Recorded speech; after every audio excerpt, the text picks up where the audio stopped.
예. 저는 아주 오래전부터 책을 읽다가 어떤 특정한 날짜가 오면 그것을 메모를 하는 습관이 있었습니다.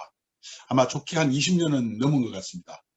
지금도 그 엑셀 파일에다가 분류를 해서 읽다가 나온 특정한 날짜를 메모를 하고 그것을 쌓아가고 있는데요. 그러다가 2013년경에 제가 아시아 경제 뉴미디어 본부장을 맡으면서 경제 홈페이지에 좀 소프트하고 말랑말랑한 컨텐츠를 제공해보자. 이런 취지로 칼럼을 쓰게 됐습니다. 그랬던 것을 지난해 한 9월 하순경에 이 책을 출판한 팬덤북스의 박세현 사장님께서 전화를 주셔서 이 책으로 한번 출판해보자 라고 제안을 주셨고 제가 동의를 해서 아마 출판을 하게 됐습니다. 예, 참 어려운 질문입니다. 365일 모두가 중요한 날이고 다 나름의 스토리가 있는 날이기 때문에 그래도 아마 저한테 개인적으로 굳이 꼽으라면 저는 우선 3월 23일을 꼽고 싶습니다. 그날은 오션 클린업 재단위에서 우리가 익히 알고 있는 GPGP라는 태평양의 거대한 쓰레기 섬에 대해서 발표를 한 날입니다. 그날을 기억에 하고 싶은 것은 우리가 지금 지구상에서 얼마만큼 심각한 환경 문제에 직면하고 있는가를 단적으로 보여주는 날이라고 생각합니다. 그래서 3월 23일을 꼽고 싶고요. 두 번째 날은 5월 19일을 꼽고 싶은데요.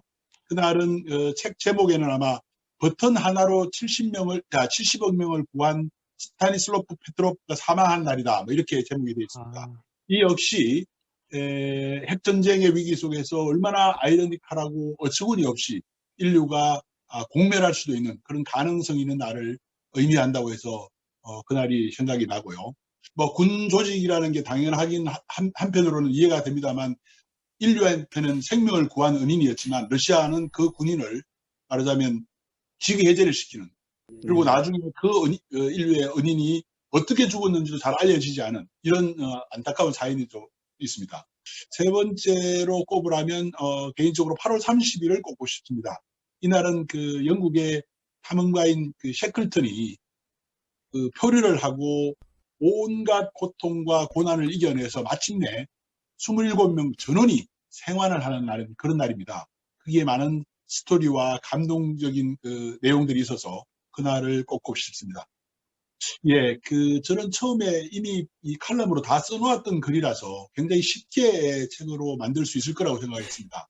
그런데 실제로 해보니까 역시 만만치 않았습니다. 우선 가장 큰 어려움이라고 하면 팩트 체커였고요.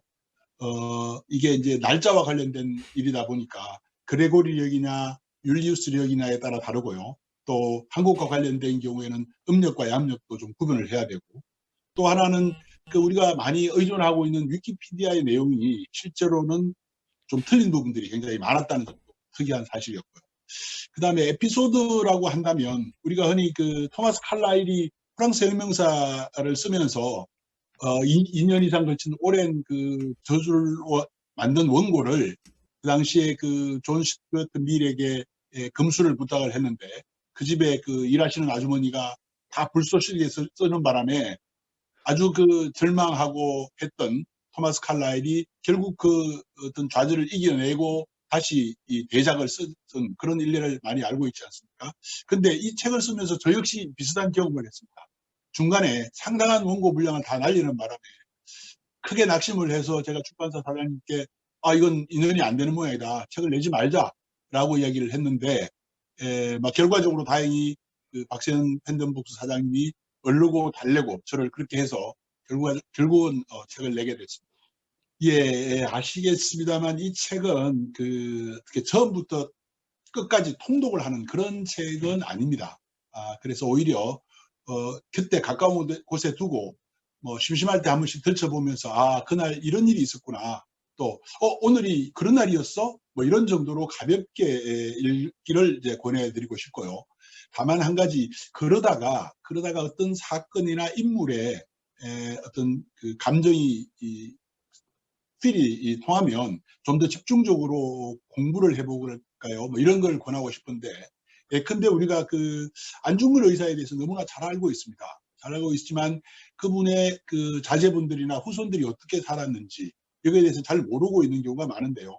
실제로 내용을 좀 책에 담지는 못했습니다만 내용을 알아다 보면 굉장히 가슴 아프기도 하고 생각을 많이 하게 하는 스토리들이 많이 있습니다. 이렇게 좀 후속으로 공부를 하기를 권하고 싶고요. 예컨대 GPGP 같은 문제도 지금 굉장히 심각한 사안이니 그에 대해서 관심을 가져서 지구 환경에 대해서 좀 공부를 해본다든지 또 실제로 실천에 옮겨본다든지 뭐 이런 쪽으로 연결을 시켜주기를 권해드리고 싶습니다. 예, 솔직히 말씀드려 책을 내고 보니까 비슷한 컨셉이랄까요? 뭐 이런 제목 비슷한 이런 것들이 좀 있었습니다. 그래서 결국은 요즘 독자들이 이런 유형의 책을 원하는구나라는 생각은 했습니다만 저는 개인적으로는 그렇습니다. 이 책은 아무래도 좀 단편적입니다. 입체적이지 못하다는 얘기죠.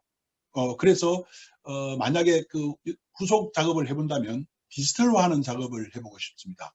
예를 들어서 이름은 네이밍은 좀 생각을 해봐야 되겠습니다만 디지털 캘린더라는 컨셉으로 그날에 한 가지 스토리만 있는 것이 아니라 수백 수천 가지 스토리를 담아서 그것을 DB화하고 서로 연결시켜서 뭐 얼핏 생각을 해보면 내가 대학 입학했던 날 있었던 100가지 사건라든지 나와 생일이 같은 사람 뭐 50명을 찾는다든지 이런 형태의 서비스가 가능하지 않을까 싶고요. 아무튼 디지털화를 통해서 어떤 사건이나 인물을 좀 더 입체적으로 조명해보고 싶은 그런 계획은 좀 갖고 있습니다.